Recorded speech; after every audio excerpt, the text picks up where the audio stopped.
This episode of The Smoke Pit is brought to you by Telemine, providing mental health services for military, veterans, and their families. Check them out at telemine.com. That is TELEMYND.com.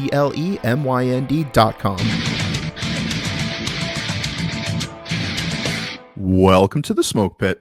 Joining us today, Medal of Honor recipient Master Sgt. Earl Plumlee, but you insisted in our pre-interview that I just call you Earl. So how are you doing today, Earl?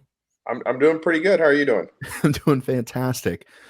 So you had a very illustrious military career, which kind of culminated with you being an Army Green Beret. And so I got to ask you, many military oaths say that we're not supposed to lie, cheat, or steal, but nearly our entire warfare doctrine is based on the concept of deceiving our enemy. Well, I try not to lie, cheat, or steal. Especially like the Afghan police and commandos. I maybe do a lie through omission, and then I always at the end of it they're like, "Hey, how come you can tell us you were doing something last night?" And I would be very, I'm like, I didn't tell you because when I tell you stuff, I pick up phone calls coming from your guys warning the Taliban. So I know that not all of your guys are down for the fight. Yeah. And then my other, if it's a military necessity, my big thing is how, if you're in a ambiguous situation, my big one was for personal gain. Like, are you Yeah. lie, cheating, or stealing and coming ahead personally? Well, then you're probably dancing in the danger zone. Yeah, I think maybe the caveat should have that to that sentiment should be to anybody on our side. Yes. Anybody not on our side, explicitly deceive them. Yes. Well, yeah, I have lied to a ton of Army, Air Force personnel. Like, I need this. It's very important. The mission's tonight. And like, oh well, okay. But that's kind of like when my friends tell me that their kids are like, "Dad, I need this graphic card to do my homework," and they're like, right. "Really? The one that's specifically required to run Cyberpunk?" Yeah. Like, That's the one you need for your homework. Like, yes, it is homework mission critical. Yeah, I need this this shipping container stat. Like, what's in it? Mattresses. I have got a whole rucksack full of like Otis Spunkmeyer muffins. Right. If I have to sleep on plywood again, the mission could fail. Well, as we try to navigate the differences between the way that things used to be and the way that things are, we find ourselves asking what the future of our military is going to look like. And I wanted to know your personal insights. What advice do you have for the next generation of warfighters? I think even though the technology's training and the training is changing almost every year is slightly different. The same things are true. Train how you fight, train aggressively, and I think that was a big shock to me how easy combat actually was when I finally got there, and that's how you want to get to combat. You want to get there so well trained that you're kind of shocked by how easy it is to do. And so even though the guys are training on things I never even would thought necessary, like when I was in the infantry, you dug a hole, put up your sector stakes, and then you did your look around, smell around, listen around. Mm-hmm. And now any unit that's not monitoring the RF spectrum isn't really on guard. And I never would have thought I would have to put up antennas to detect drones and measure for other goings on in the radio magnetic spectrum. And I'm like, it's neat. It's a new thing, and they have to get good at it. Yeah, it's I don't know about you, but when I first joined, it's like you dig a couple holes, one for pooping, one for sleeping, right, and one in case things go bad, so you can fall back to that one. Yeah, and so it's pretty neat. The difference now. So now most bases you can't dig a hole and poop in it. So a lot of soldiers have never done that. And when you go to the field, there's a porta potty, and it's kind of an admin thing. You go to the bathroom there, and then or the multi-use room as it can be used for napping or other various activities. Yeah. And then now the same kid that doesn't know how to go to the bathroom in the field has a computer in his foxhole and he's coding um, his detection equipment. I'm like, well, okay, I guess I'll dig the hole then. Yeah, like you're putting on your face paint and oiling your K bar, and they're like, "What are you doing?" Like, "Oh, we're gonna go on this reconnaissance patrol." He's like, "No, we're good. I sent a drone out. Yeah, I lased the target. I got yeah, time yeah, on target artillery strike in 30 seconds. yeah. It's all done. You're like, oh It's all well, done." okay. Would you like a muffin? But We got a whole crate of these. I think every generation always complains about the up and coming one. When I came Yeah, in, and back in the old days, we were hard, and everybody says that, and I think it's everybody's always worried about these new generation coming in because they're thought of as soft, and to some aspect they are physically. It takes us a lot longer to get a guy fit for combat, but I think that the most important thing is the will to come and get ready. They have it. The younger generation still has it. Um, they still have that drive. They just they grew up playing inside, so you got to be gentle with them for 6 months or a year before you start really hammering on that metal because they'll break. yeah. We did an article where now this isn't a monolith for all generations. So if you're a brand new 18-year-old hard charger who just joined, please don't send me an angry message. But we did an article where there was a study that was released that said because of the lack of the physical activity, that there was a portion of the youth whose bones just weren't as dense. Well, that's no, that's not even that's a fact. We know that. Yeah. And I noticed it a lot coming through as an 18 X-ray in the Q course was the first time I really got exposed to this new generation that didn't have the same bone density. And I got hurt, and the PA had the X-rays up. He's like, "You want to see something weird?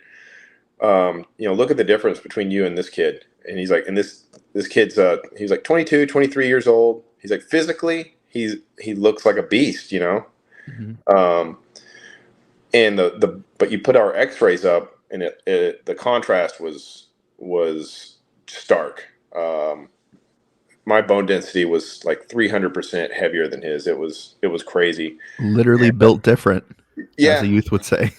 So, but we know they gain bone density, but the old Yeah. model of training where you come into boot camp, and 2-3 months later, you're fit and we start driving on, doesn't really work anymore because we know it takes 6 months to a year for that bone density to catch up to that physical activity, and that's why one of my things was our biggest injury was long bone injuries. So like femurs. So these guys will come out, they get fit, and they would hike until their femur snapped. Oh wow. So that's why I was like, well, that's cool that he could do that. That probably hurt. Yeah. So I was like, if we can get them fit, the next generation, there's plenty of guys that have the drive that we're looking for. They just boot camp needs to be 3-4 months long before we turn them loose into what we would call the fleet. Yeah. Because if you take somebody like that and throw them on like a McCree hike and have here's a 50 cal receiver, why don't you go walk 30 miles? um, Probably going to the force's detriment. We're going to break that kid early, and we might not get him back.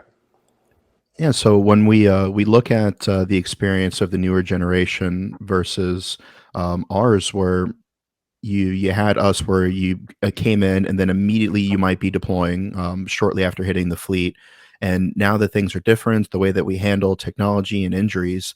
So just kind of like as a leader, how would you handle the mentality of being stagnant among your troops who have never had that combat deployment environment where they get there and they're put through all these rigors, they may suffer the injuries, they have to go through all these challenges, but there's not that like payoff at the end, which would be a combat deployment with your unit. So I identify with I'm a pre 9/11 guy. So Hmm. what was I getting ready for? And it was the Russian boogeyman, the Chinese boogeyman, and that was my thing we had to stay strong as a deterrent. And while not as exciting or glamorous as combat, it's arguably probably more important to be that force in readiness to deter a war.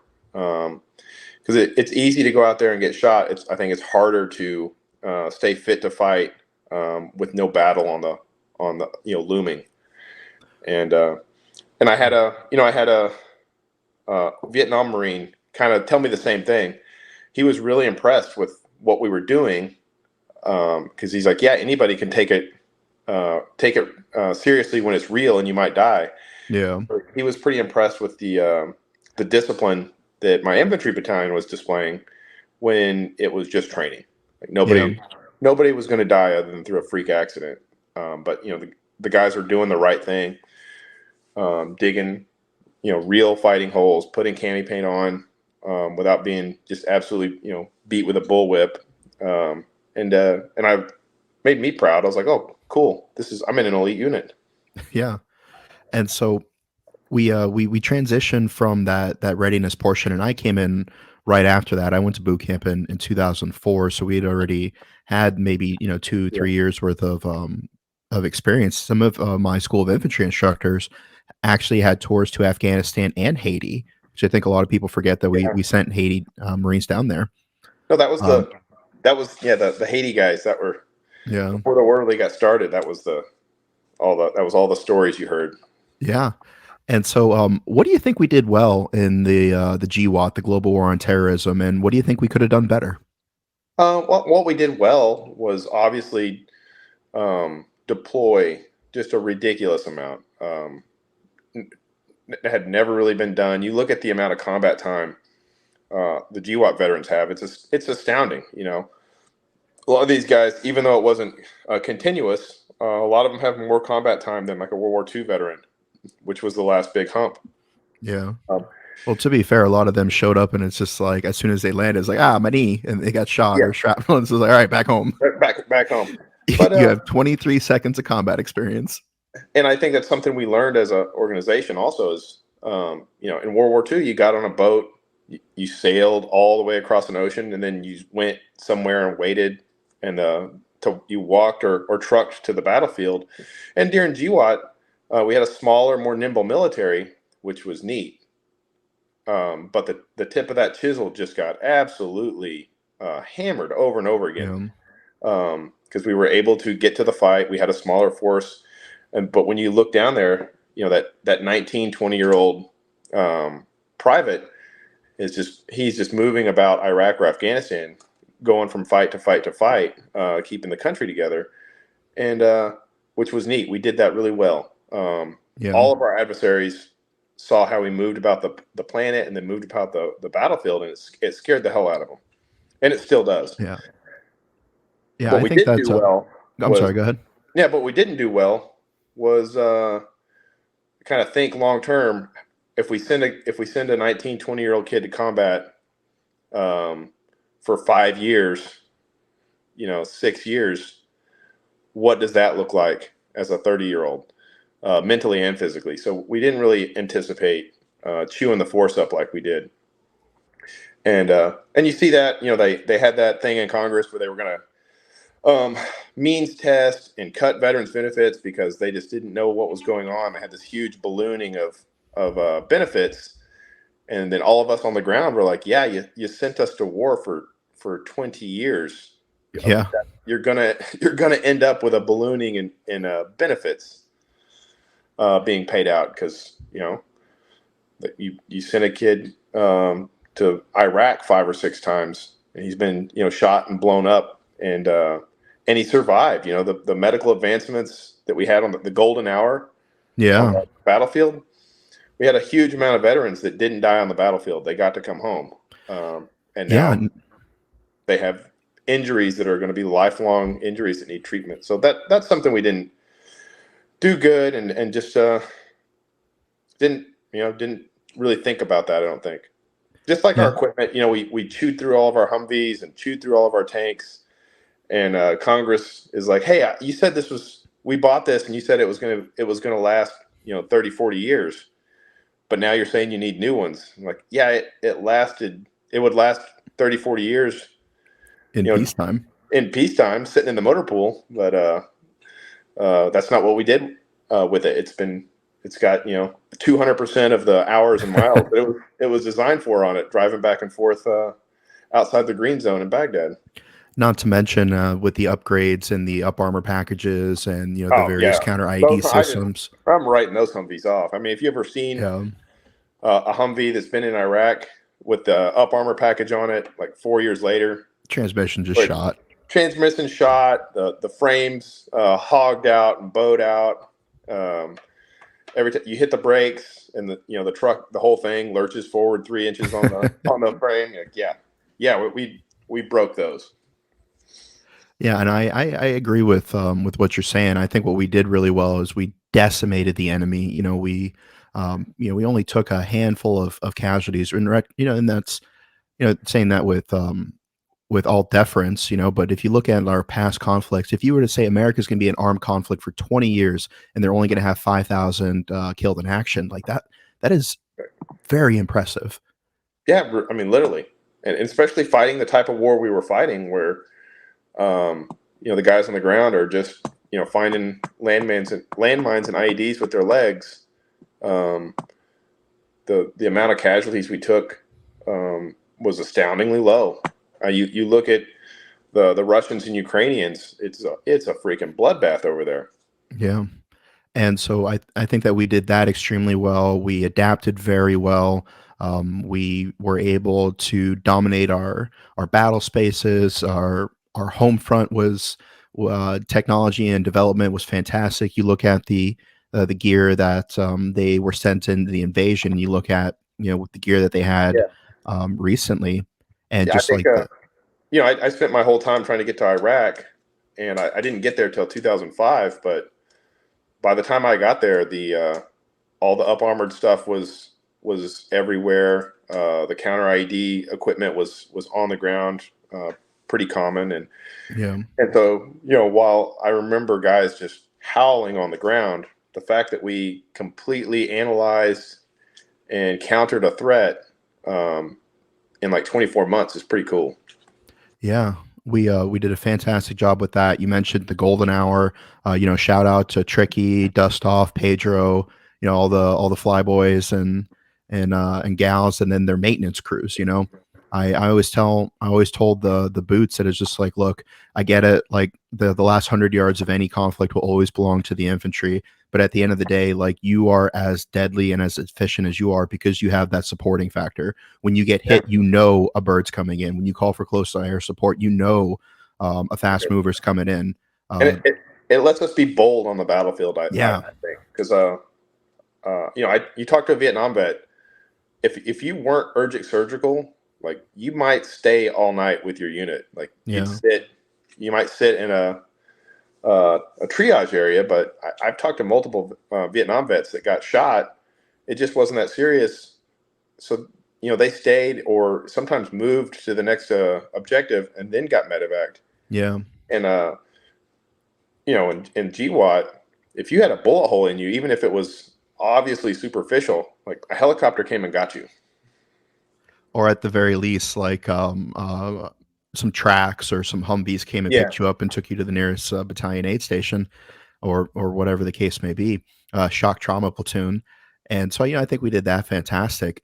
And one of the things that I think that we did poorly was we did not listen to the guys and gals on the ground, because like you have the big blue arrow concept, you have strategic, tactical, Yeah. operational, the various levels of conflict. And when you have the guys and the gals on the ground saying like, hey, this Afghan army unit is corrupt, or Yeah. This is not a thing. Like, well, this informant is playing both sides, yeah. and they're just like, oh, is that cool? Hey, maybe if we just give him another 200 grand, it'll change their loyalty.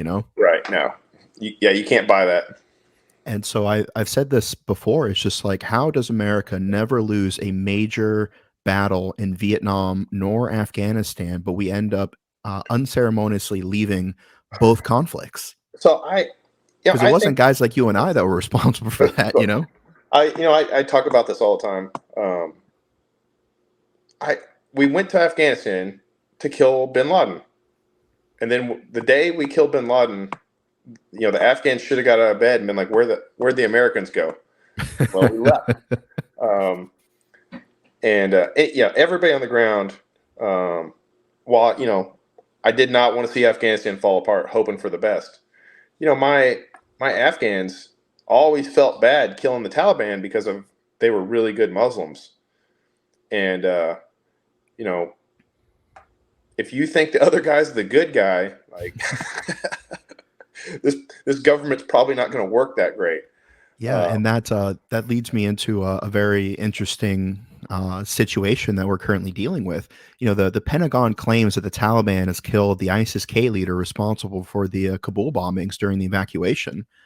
I mean, that first of all, that's a lot to process right there.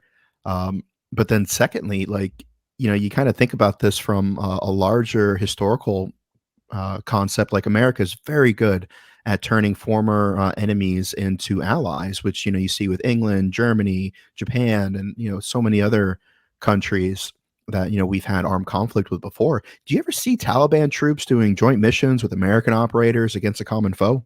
I think maybe in the future we could align interests to tolerate each other. I don't think we'll be doing joint operations with them. I think at the strategic level, you could have a couple guys understand that we're trying to do the same thing. But down at the rank and file of the Taliban, I don't think are ever going to tolerate serving with American or coalition partners. Yeah. I think Let's just say, we're too far off on what we yeah. think and believe, and so we might be able to coordinate something. But yeah, we're not getting on the same birds. We're not, we're not walking to the objective together. I just don't see that happening, even in the far off future. That makes sense, and I completely understand where you're coming from. It's just kind of a neat concept to think. Maybe not neat's the right word, but imagine this, right? We get a communications, right, and they're like, "Look, you guys know that the Taliban and ISIS-K hate each other." Like that. That's one of those things, like the enemy of my enemy is Yeah. my friend type thing. When they're like, "Look, we have a good idea of where this dude is. We know you hate him too. Give us some ISR assets. You can put a couple operators on our stick. They can be in the stack, and we promise them safe passage. You got to lift this one sanction or give us some aid or whatever. But at the end of the day, it's a win for you. It's a win for us, and we can let bygones be bygones." Like I We might really get feel there. like at some point in time we might get there. Maybe.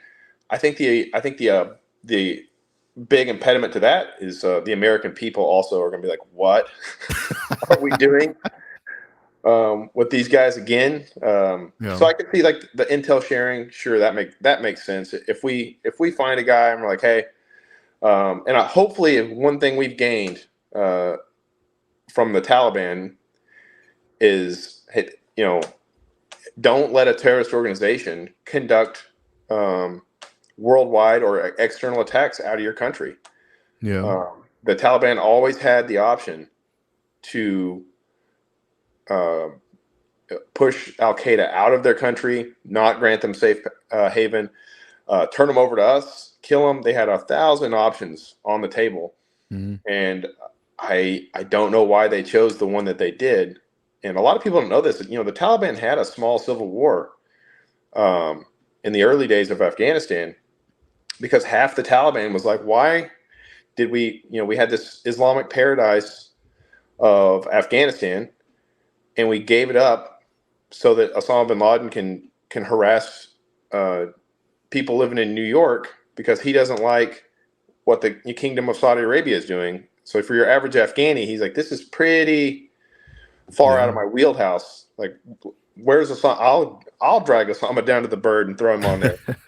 Give us our country back. So a lot of them, almost as convoluted as World War One. Yeah, they're really some understand why they gave up all of Afghanistan to protect Osama bin Laden. So it wasn't that popular across the board.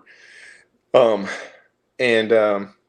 I think, I hope organizationally that's the lesson they learned. Like, if you don't want Americans in your country, then don't bother American interests, because historically we will show up and tear your playground up.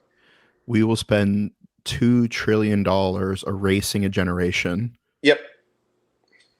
And and that's it's kind of unfortunate that it came to that, because at the end of the day, like I had some very good experiences in the Middle East. I met some amazing people. We shared some real human connection moments. And I think one of the biggest misconceptions of the GWAT is that, we were just kind of like stone cold all the time, when routinely I would see Marines put their lives at risk to try to save civilians or shield them, or um, do so by omission. Like, they're not going to fire on a compound because they're unsure if they're civilians, and it wasn't because they were afraid of ROEs and stuff like that. It was because they were afraid of looking in the mirror and yeah, seeing somebody who didn't try their best. no, I fully agree, and I think that's one of the reasons um, that we were, and I hazard to use this one, but as successful as we were, um, you're the insurgencies, while detrimental, um, you didn't see a mass of people coming out, um, and to fight the Marines, and while you would have some trouble, some rabble rousers, you never saw like an entire village come out and just throw rocks at the Marines, Yeah. like things like that you see in Palestine. Um, you never saw that, because your average American is a pretty good dude, like if they Mhm. have kids trying to run off the battlefield, like you'd see. I've seen 100 times. You can't get U.S. troops to shoot at the enemy. If there's civilians in the way, they'll just ride it out and Yeah. take that chance of getting shot, because our moral and ethical code doesn't really allow us to do that. And I think that's always been really surprising for our partners and our foes. Yeah. Like, why aren't they blowing up the village? They could kill all our men. You're like, we don't really do that ever. Yeah. And like, well, that's weird. What a lost opportunity. And one thing that I noticed about, that was a bit different from the units that I served in with some of the partner units and partner nations, is that we weren't the type that if we got like one pop shot round, we would just ammo dump in that general direction. Yeah, the Iraqi starburst.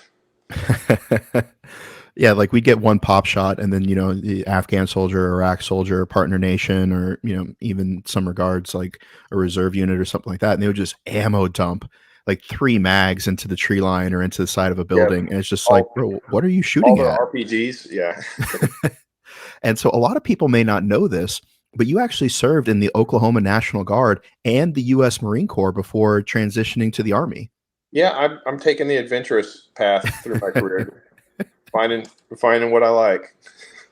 Taking the scenic route. Yeah, So, what would you say are the main differences between the organizations, and what would you say the biggest similarities are?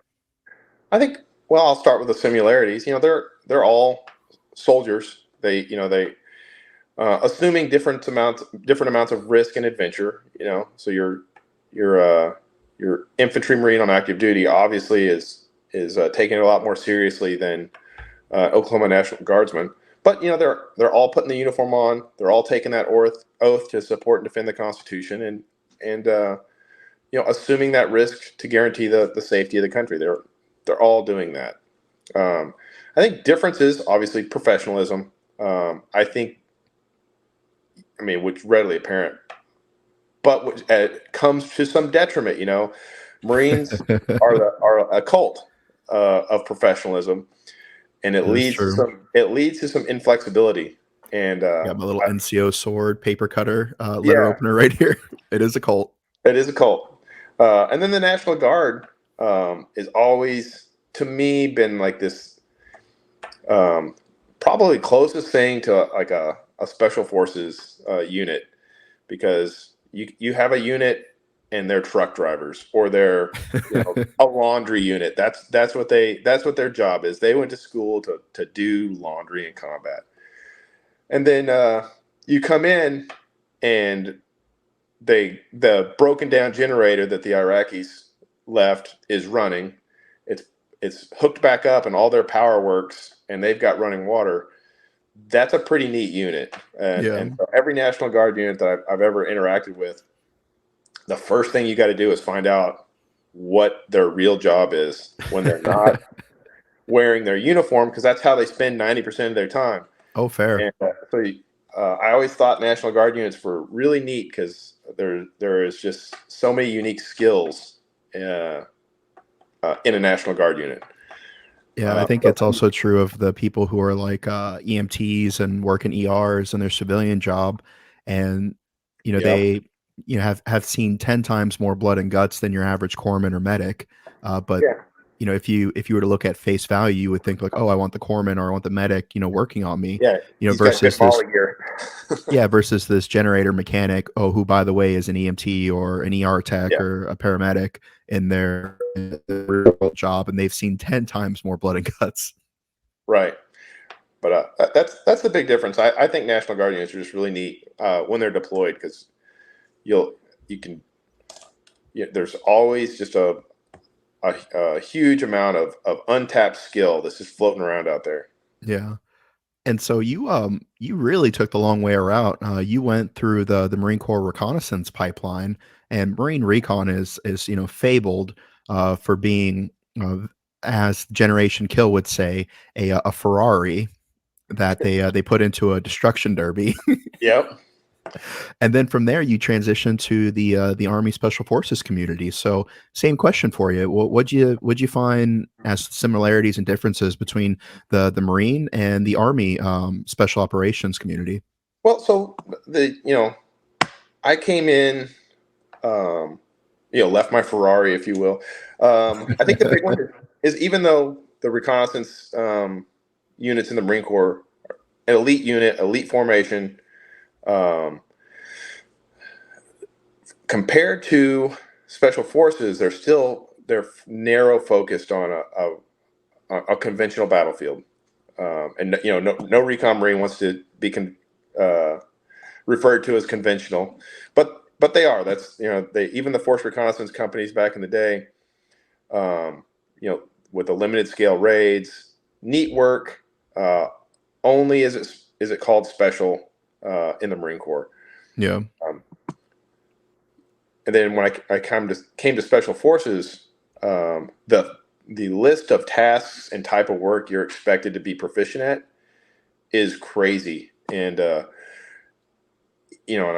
liken it to a day deployed as a Green Beret. You might start the morning off in a suit, drive somewhere in jeans, and finish the day in multicam patrolling.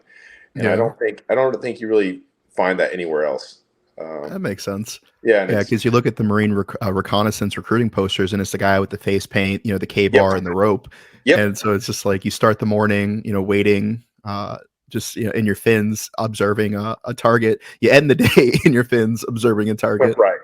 And I think that's the biggest difference is the what they do, masters of it, right? Like Yeah, if if you need that type of work done, that's the guys that you want, is that recon platoon yeah, or force team. Um, but if you want to put somebody on the ground and have them not just kill the enemy, train up a force to fill that vacuum when you're gone, deal with the mayor and keep the city running right, deal with the CIA and support whatever they've got going yeah. on. You don't want to let the Marines near the mayor's wife. Just Right. Yeah. Yeah. That's like, you put an ODA in a embassy, like, yeah, they're going to do something weird that you'll have to talk about, but everybody will kind of think it's funny. You put a Marine platoon in an embassy, that's just sit around and wait for the disaster that's about to unfold. yeah. We just had Thorny from Super Troopers on a couple episodes ago, and a quote from that movie: "It's like our shenanigans are cheeky and But fun. Yours are just cruel." yeah, that's like, yeah, this type of stuff that Marines get involved in when they're bored is, you're just like, how did that happen? Like, well, it's a long story. We'll start with the MREs were late. Oh, so when you when you look back on your time in the Marine Corps, is there anything that you wish that you saw more of in the Army, or is there anything that you wish that you saw more in your Marine Corps Oh, career that you saw in the Army? so the Marine Corps is just such an elite organization, and you know what I love about Marines is they take everything so seriously. Um, and if you tell the Marines, even if it's I got one Lance Corporal, like, hey, we're leaving tomorrow at 8, have all your stuff ready. At 7, that Marine's ready, and he's got everything that you need. And if you tell him to do something, you need to check on him, because if he hits any impediments, he's just gonna be grinding trying to get it done. Yeah. And you need to, like, hey, the investment's over. I don't want you to do that anymore. It's not worth it. Or Because this juice is more worth the squeeze over yeah, here. the Marines don't analyze whether the juice is worth the squeeze. If you told them to squeeze, they're out there with a sledgehammer looking for the juice. And so uh, I'm sure in your career you probably had a lot of people find out that you were Force Recon, that you were Army SF, and yeah. they try to do the posturing thing, like, oh, well, I could have, or I would have, or I almost. My friend, let me tell you about how I failed the Marine Reconnaissance NDOC. All right, let me tell you about one Oh, of okay. the biggest failures of my life.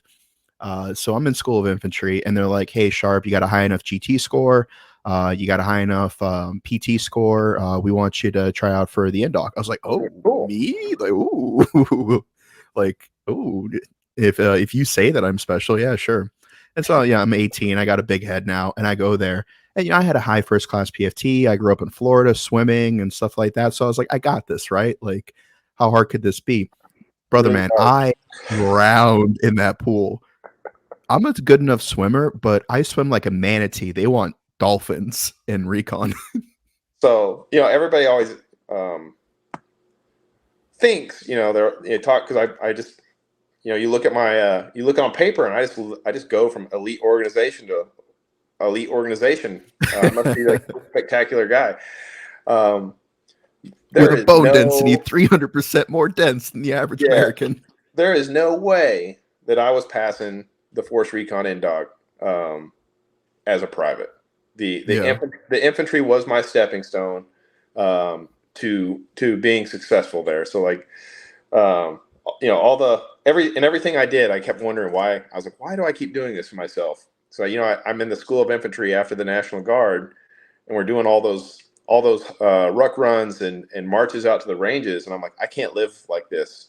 These guys, like, every day, this is our life now. And then I got used to it. And Yeah. same thing, I got to Fort Story, and I'm going through ARS, and I'm basically doing Ranger School and Buds at the same time, because that's one thing the Marine Corps loves, is to one up anybody else's POI. And I'm out there doing flutter kicks uh, in the ocean in freaking November, and For it's what reason? right. I'm like, yeah, I'm like, literally, I can't breathe because the water's so cold. I'm like, why? I can't do this. If this is what being a Force Recon Marine is, I just can't. Um, Yeah. And I think that one was one of the most shocking things that I thought, because when I was going into boot camp, I kind of had this perception that the Marine Corps was going to give you some sort of special potion, and you were going to evolve into, some sort of beast. And that I just mean, simply was not the case. well, they do. You And just don't notice it because it takes it. that's the Yeah, that, saltpeter they put in your food. right. I don't think I changed drastically. Uh, even after boot camp, they taught me how to get dressed really well, but Yeah. that's the most useful thing I brought to the table, was I knew how to get my uniform on. But 4 years later, coming out of First Battalion, Third Marines, that was a different person. Yeah. Uh, Yeah, no, totally. And for as far as like the 3 months of boot camp, like, and this kind of speaks to what you were saying earlier, is that if you have aspirations of joining the military, or even going further with your career, whether you want to be, an Air Force pararescue, or you want to be a Navy diver, or you want to be a Ranger, or you want to be Force Recon, like, you have to start preparing ahead of time. You're not going to show up to Marine Corps boot camp and 3 months later be in good enough shape to make an NDOC, or be in good enough shape to immediately do something. And No, so one of the biggest disservices that I feel my recruiter did for me is that like I showed up to boot camp with like a barely passing run time. I was doing like maybe 7 pull-ups. And like you said, 4 years later, I was um a much different person physically and mentally. But if you want to do those kind of things, like it does take time to build. And just because you don't achieve your goals right away when you're in your teens, your early 20s, doesn't mean that they're not possible, but it does take preparation leading up for it. Because I remember being in the pool and just being just yeah. be beside myself with Now just like do a shock. crossover, and you're like, do a Yeah. what? And so like I'm sitting there and I remember a few very like different thoughts going through my head. I was like, one, why are their khaki shorts so tight and so short? Why is there so much man meat and so many butt cheeks just flapping everywhere from the instructors? I Two, I all these remember guys are seeing that way the more first jacked time. than I was I like, am. dude, this this looks super weird, man. I don't know what's going on here. And then 2 years later, I'm that guy hanging out Yeah, in my damn UDT shorts, literally hanging out. creeping everybody out. Yeah, like, hey, come on into the office. Let me talk to you. And they're like, Pope, do you need to get dressed? I'm like, I am dressed. What are you talking about? This is more than I usually wear. But And yeah, but yeah, I just had a super motivated soldier. He's on his first enlistment, failed selection, man. Uh, he works in our PO office, and he went to selection, and he's all bummed out. yeah, And and I never thought about it, but he's like, he felt like he let everybody down because all the GBs around him were helping him train up when they could, and he was feeling like he wasn't wasn't successful, and I was like, man, go back. yeah, I was like, I can, don't be confused because I'm sitting here wearing my green beret with all the free fall and dive badges. Like there is no way in hell I was passing selection as a private. The yeah. fact that you went as a private was a cool opportunity, and now you learned something. So go, absolutely go back and try again now that you have been exposed to that. And Oh, for sure.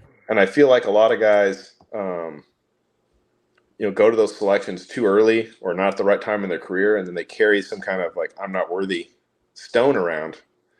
And to me, it's just right time, right place. This mid-episode mental health break is brought to you by Telemine. Take a deep breath, unclench your jaw, relax your shoulders, and then head over to Telemine, where you can link up with a national network of therapists and prescribers who provide TRICARE-covered mental health services via secured video chat from the privacy of your own home. Check out telemine.com. Now back to the episode. And if you the biggest thing I hate seeing is a guy coming to special forces who just barely makes it.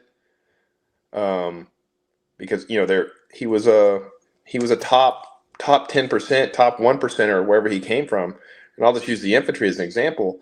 And he comes over here and he's just constantly frustrated at his weak performance as a Green Beret. Whereas if he was in the infantry, the guy would be a sergeant major. You'd be a long ball hitter. Yeah, because that's his thing. That's what he's good at. And then you'll see that same guy, stuck at E7 as a Green Beret, and not really thriving. And a lot of guys stay on teams forever because it's awesome, but I always think what a waste Yeah. that you came here because you think that this organization's better than the one you came from, but you're not serving at the highest level that you could be, which would be where you came from. I can see it, and they get frustrated because things aren't happening how they like them to happen or how they're used to them happening. And I think that's a pop culture thing where like, if you're not a SEAL or a Green Beret, you're not really serving.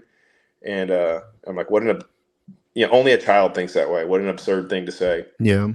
Um, And you look at guys like Audie Murphy or Henry Johnson, guys you who are think Audie Murphy laid awake at night because he wasn't a Green Beret? No, I promise you he did not. yeah, and same thing with Henry Johnson and a bunch of other guys that you can point at and be like, if that individual wasn't there at that point, would that conflict, would that battle, would that engagement have gone differently? Right. Yeah. And I think the healthiest thing is define your own self-worth. And because if you're waiting for some external validation, I promise you, we're not going to give it to you. Yeah. If you need somebody else to tell you that you're worth something, like putting a green beret or gold bubble on your uniform, not going to Yeah. fix what's wrong. Um, And I think that's fair of anything, like if you're a turd as a person, putting an EGA on your collar isn't going to make you, a it's a good step in the person. right direction, but It certainly is. it's not going to fix everything. Yeah, it's not the Z pack that you're looking for Yeah, to cure your iniquities. yeah. Like I'm special. Why? That's why I have a really great thing that I use to keep green berets grounded, and because you get some egos floating around, and they'll tell you I'm special, and I'm like, why are you special? And if they show me a piece of equipment, I'm like, okay, here, give it to me. Let me give it to this kid. Is he special now? Like, Yeah. so you should never point to a tangible thing that defines why you're unique. You should be special because of things that you've learned, people that you've mentored, and that's where that value comes from. For me, if Yeah. you want to tell me you're a special operator, I should be able to drop you off naked, come back in a month, and all this change for the better has happened. Yeah. That sounds quite like the opposite of November in Las Vegas, where a lot of Marines find themselves naked after a very long night of drinking, and things Well, are far worse in the morning. that's their job though. You got to keep up. You got to keep up appearances and traditions. Yeah. So, what's next for Master Sergeant Plumlee then? I do not know. I'm kind of curtailing my military career. I think what's going to be next is I'm going to make up some time. I've been gone for almost every birthday or anniversary for the past 16 years, 12 years of my daughter. She's my oldest. Um, I think the big win for me is, um, you know, every day after school, she gets to ride home with me and tell me about her problems while she's still willing to, because Yeah. here pretty soon, she's not going to share that stuff with me. So I want to be there and be a dad. Be a Makes super sense. dad. Probably going to overcompensate and drive him crazy, but that's my near term goal is just to be ever present as a father, because the U.S. government has kind of stolen my family's father figure for the past 24 years. Right on. And so it's kind of difficult for sometimes for us at the twilight of our careers to understand the difference between, like, all right, what's next for Sergeant Sharp and what's next for Dan. Yeah, What's next for Sergeant Sharp is I got to file my benefits, I got to do this, I got to take this class, I got to set this up. But what's next for Dan? And it's just kind of like cricket. You hang up your body armor, you hang up your kit, you turn in your rifle, you downgrade your ammunition, and yeah. you leave the supporting cast that you have. And to me, honestly, that was scarier than a lot of the combat engagements that I had been in, because that I had been prepared for, that I had been trained for, that I had done a bunch of times. I'd never got out of the military before. Um, yes, and I see guys do it all the time. So I've been very aware. You go, especially guys that do 20, 30 years, and and especially you're a Green Beret or you're a Sergeant Major or a Colonel, and that's like that. I always use the Batman. Batman is Batman. His alter ego is Bruce Yep. Wayne. And becomes true over here. It's such a big part of your life that you become Master Sergeant Plumlee, operations sergeant for ODA, whatever, and that's who you are. And you transition out of the military, and you become Earl. And if you start introducing yourself as, well, I used to be Master Sergeant Plumlee, Green Beret, you're like that weirdo. Doesn't go over real great at the playground. So Yeah. you have to find that identity, and that's kind of my recruiting pitch I give to kids, and it's a two-edged sword. Is the military doesn't have jobs; it's a profession. It's a Yeah. profession of arms, and we're not going to pay you a whole lot of money. So if you're expecting to get rich, that's not what we have. But we have value and service, and the respect that comes with being a professional soldier. And it does. Like, you go to the airport, somebody finds out you're a Marine, they buy you a drink, because it's kind of an homage that you are, either you're serving now where I stood, or you're a better man than me. That's what they're telling you. I could only imagine that conversation. Be like, "Hey, bartender, get this, this guy. He was in the National Guard. Get him a beer." And you're like, "Oh, actually, I was a Marine too." You're like, "Okay, make it a whiskey." Well, I was forced recon. All right, and then you Me like too. higher shelf, and then I was a Green Beret, and then I won the Medal of Honor. It's like, all right, dude, just take my wallet. Like Yeah. Johnny Walker Blue for the whole bar. But that's my actually I love finding young Marines, and buying them a drink. It's my favorite thing to do, and Yeah. rarely have they figured out who I was. So I always like to go in there and treat them like gold. Oh, that is insane. Because like, at one point in time, like, maybe there's a young Marine who you bought a beer for, and he's watching this on YouTube, or, maybe she's listening to this episode right now, and they just kind of connect the dots, and they're like, "Oh my God." Yeah, I do it all. I do it all the time. And my wife, she's been an Army wife longer than she was a Marine wife, but she's still, there's something about that cult.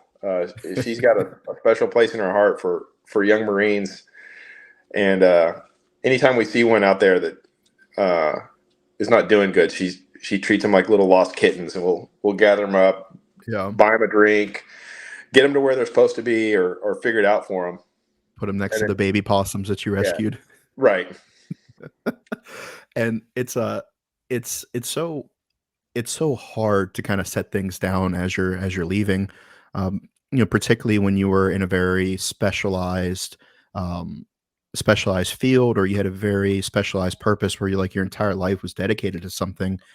And recently, a few episodes ago, we had Garrett Jones on the podcast again. He's a best-selling author and the co-author of the movie MVP. Y'all can find that on Amazon. Shameless plug. But the premise of that movie was that there were athletes who were transitioning out of the NFL or their various respective leagues, and they were having a hard time because you spend your whole middle school, high school, college, Being a 20s and fan. 30s, putting on pads, doing drills, studying plays, watching film, and then when your career is over, it's kind of hard to adjust to a life outside of that. And they found that there was a lot of kinship between that experience and people separating from the military. So the premise of the MVP program was that they were having athletes and military veterans work out together, share stories, and experience some camaraderie. And I found that to be very true, and especially in my case, where I got out of the military and I felt like I went into the role of commentator. Right, like I am no longer on the field, but I am in the side booth with the Right. microphone and the headset, giving my thoughts and trying to contribute to the community in that regard. And I feel like that's really important because so many of our combat veterans got out, and all the experience, all the lessons learned the hard way, they got taken with them. And so we're actually working on a book to chronicle a lot of our experiences in combat to give as a present to the next generation. Be like, Cool. I can't physically lead you in combat anymore, but I can give you this experience that maybe you can read this while you're on duty or while you're waiting for transpo to show up, or you put a headphone in and listen to this podcast, while you're, waiting for, to get secured from work or whatever the case is. And I can give you some sort of guidance. I can give you this gift of experience and the lessons that I learned the hard way and that my guests and my friends learned the hard way. So that way you don't have to make the same mistakes. So that way you can have a more successful career. Because at the end of the day, if we're not leaving things better for the next generation, then what are we doing? Nothing. If that's not what you're doing, it's a waste of time. Exactly. And so, that being said, we talked in our pre-interview that there are some charitable efforts that you have found yourself aligned with as a way to kind of give back to the community. Would you mind telling us a little bit about that? So, there's a ton of great organizations out there, and um, now my problem now is everybody wants me to come in and support them, and so I had to be careful, and so I just picked a couple, And the one I like um, is Unquiet Professional. It was started after a friend of mine who was killed in Afghanistan, Mike Simpson, and his wife runs it. And her big thing was she can't fix everything, and I think that's the most humble approach you can take to doing the like a nonprofit type service. You can't fix everything. Find something and focus on it. So she just came in and wrote a very broad charter for what her organization was going to do, and it's the things that nobody else wants to do. Yeah. And so I think her very first thing was when you're flying to get your husband's remains, you shouldn't fly economy. You should fly first class. Um, if you've got some kind of nobody's mowing the yard, well, somebody's going to mow the yard. And so she just takes on any kind of unique challenges for those families who've lost a loved one in service to the country, and it's things that the U.S. government just can't or won't do. And I think that's I think she's got like a very SF approach to it. She's like, Yeah. because you don't want to compete with the Marine infantry, right? Like they've got that nailed down. Don't do that job. And so a lot of these big organizations are fixing like big long term problems, and so she's like, I'm going to be the super nimble person on the ground that will get after these unique problems. And Yeah. and it's a lot of them are absurd, and unfortunately I have quite a bit of experience dealing with widows, and my thing is they're like, well, she's acting crazy. I'm like, well, she's a crazy person. And I was like, anytime you're dealing with a widow for 24 months, just assume that you're not dealing with a rational person that's thinking clearly. And if this is a big deal to them, that's an easy fix. Like Yeah. let's clear these small distractions out of the air so that we can deal with real problems.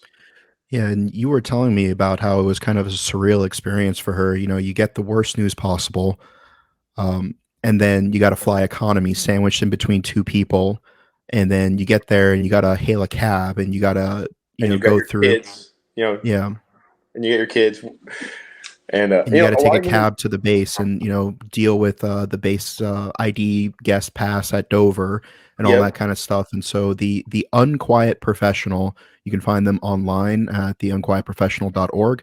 But they do things like that where they will pay for the flight and then hire a driver who has already gotten all the base passes necessary, so they can just be waved on, and Yeah. they don't have to go through all those things, and just kind of like little patches and potholes to make the one of the worst times of your life just a little bit smoother. Just making it. I don't know. I don't want to say normal. Making it just taking the stress out of it, and the other thing that's a big deal for her is you're swimming in people that want to help you for the first 6 months or a Mm, year. Everybody wants to come and cook and clean the house, and help you manage that. And then, but what does that look like 2, 3 years later? yeah. Um, What happens when the picture and the flag case on the mantle starts to get a little dust on it? yep. Are you still having? Are you doing good? Did you move on? And the DoD is great, taking care of you for that period of time. But down the road, um, we just we don't or can't. You need to live. Start living your life again. And sometimes that's easy. Sometimes that's hard. Yeah, and it was one of the things that you mentioned that we could have done better in the GWAT is being more cognizant of what the long-term impacts of our armed conflicts are going to be. And part of that is the families that are left behind. So if you'd like to support the Unquiet Professional, you can check them out online. And like you said, there are a ton of organizations, and nobody can give everything to everyone. So, like we were saying earlier with your specialized, like if you have the time, maybe you're feeling a little bit derived of purpose, maybe, you miss the camaraderie, whatever the case is, find an organization and, give what you can, whether that's 15 minutes a week to help with data processing or receipts or whatever the case is. And everyone gets busy, everybody has stuff going on. So, don't feel bad if you can't, but just know that there are people out there that would appreciate the help. And if you can, then help out a little bit. If not, then just improve your position until you can. Yeah, always improve your position. Yeah. And that is one of the most important lessons that the military taught me, because you can uh, be in a bad position and you have two choices. You can either accept it or you can work against it. And despite your best efforts, things may still go poorly, but sometimes they won't. And sometimes that little bit of effort that you put into something will be all the difference. I think it's very important to go down swinging, Yeah. because then especially in life, and then it wasn't going to work. Yeah. I think that you hear it all the time. No regrets. But I think people that if you didn't try hard at something that you kind of cared about, and then it turned in, fell apart, whether that be financially, your marriage, or your career, um, down the road, that's those you can't take those things back, and it seems to really hang around people's necks. And it's luckily for me, it's something I noticed as a younger man. So Mm. I just started throwing myself wildly into every endeavor. So if it didn't work, I don't have to lay around and wish I had tried harder. I already know that I went all in, and it wasn't the thing that I was going to be good at. Yeah, and anybody who's ever done any land nav has probably at one point in time shot a bum azimuth, didn't incorporate the GM angle, Yep. like done something right, found some sort of obstacle that they had a 90-degree offset around, and it's like you can't take back all those steps, but what you can do is resection, intersection, shoot a new azimuth, and march on. Swing it. I'm not going to do that again. Well, where can we find you online? Where can you find me online? Almost nowhere. Truly a quiet professional. Yeah, well, I'm still getting used to that, and how to manage it. Yeah. I had to disconnect my phone. I had the same phone number since I was an E5 in the Marine Corps, and the day I went to the White House, the phone just became completely unusable because Yeah. there were calls coming in, texts coming in, and uh, and honestly, um, I have just I've never been a big online guy. If you're in the room with me, let's get after it. Yeah. And if you're not, then I have no use for you. And I don't see why your opinion would matter. So I guess I'm kind of a dinosaur. My Well, wife jokes, I come off as this solitude of silence type online presence, but in yeah. my house, my kids have 20 uncles, because anybody I've served with is just always over here getting into some kind of shenanigans. But no, I haven't really Yeah. figured out the online thing at all, man. Well, if you need any help with that, I know a guy. You do? I'll have to hit you up, because I did some small endeavors. I set up an Instagram, Yeah. and it's a disaster. The advice I get, like, oh, you got to post daily and post a picture, and I'm like, Yeah. I don't have the energy for it. And which I have a friend, Ricky Francilio. We're in the Marine Corps together, and he's like, it's a shame because you have one of the most interesting lives, but you don't care to share it. I'm like, well, that's probably why I have such an interesting life. Fair. And I think social media puts a lot of pressure on somebody to always be having a good day. That makes a lot of sense. And it's one of our missions to kind of like put it out there that, it's okay to struggle. It's okay to seek help. What it's not okay to do is just to give up on yourself. Yeah. And, so before we let you get out of here, as you mentioned, you're wrapping your career up. And I know this might be a big ask, but, what do you wish you could have told a 17, 18-year-old version of yourself, when they're first raising their right hand? Go back to that young man and just give him one piece of advice, what would you say? Don't marry super wealthy Japanese women after your first deployment. Well, folks, there you have it. Earl, thank you so much for your time and for your insight. We thoroughly enjoyed the conversation. Thank you. It's been a pleasure. And we'll definitely have to have you back. And just remember, if you're ever a young Marine out at an airport bar or perhaps at a local Chili's, and you see a man with a twinkle in his eye buying you a beer, just know that it might be Medal of Honor recipient Master Sergeant Earl Plumlee. I hope it is.